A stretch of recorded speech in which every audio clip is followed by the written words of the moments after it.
So a very quick start from this field of 8 in the men's 40 plus final. On the inside, Anthony Langdon from Bendigo, Peter O'Dwyer, Pod as they call him from Ballarat, Mark Giglio from Athletics Essendon, Andrew Watts from Waverley, Darren Corden, Diamond Valley, Paul Meeson from Keilor, Anthony Whitby from Box Hill and Alexander Newman.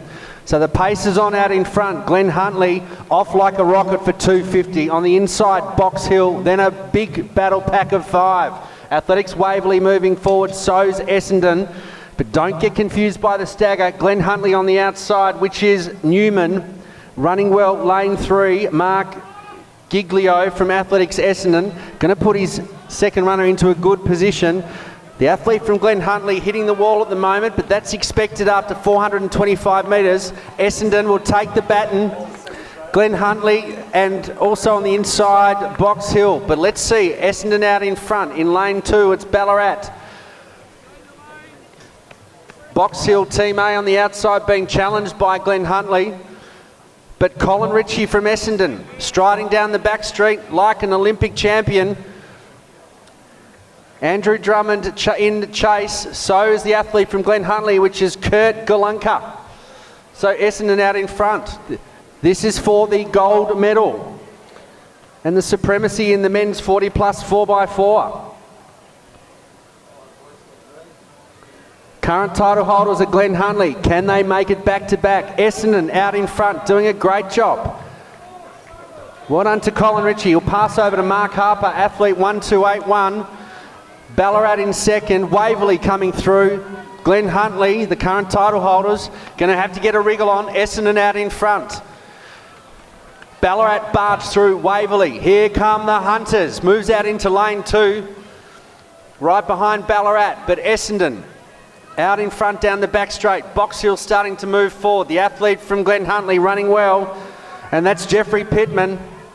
Pittman's after Essendon. Mark Harper, better get a wriggle on. Here comes Pittman from Glenn Huntley on the outside. Ballarat in third. Essendon out in front. Glenn Huntley pulls out into lane 2 with 1:25 to go. Hunters want to go back to back. They'll hand over to Lee Phelan. Glenn Huntley moves out into lane 2. The long striding long blue sock athlete from Glenn Huntley challenging Athletics Essendon. Let's check out the change. Superior change to Athletics Essendon. Brent Moore from Essendon out in front. Lee Phelan from Glenn Huntley sitting beautifully, about 1.5 to 2 metres behind. Must be sunny out there. He's got the glasses on, heading down the back straight. Hunters moves out into lane 2. This is turning into a really good race in the final of the men's 40 plus. Got to get behind these guys. The sprint's on. They've gone home. Glenn Huntley, has he gone too early? 180 out. This is extraordinary. Can he hang on for 150 to go? Amazing speed. Turn of foot. Bruce McAvaney would be having it now, but Glenn Huntley in front. Essendon pulls into lane 2. Essendon on the outside. This is for back-to-back. Can Hunters hang on? Hunters slightly in front. Glenn Huntley are pulling away. Glenn Huntley will take this. Essendon second. The hands go up. First aid. Perhaps you better get to the finish line. Good run from Box Hill third. Well done to Ballarat. And don't the crowd love it?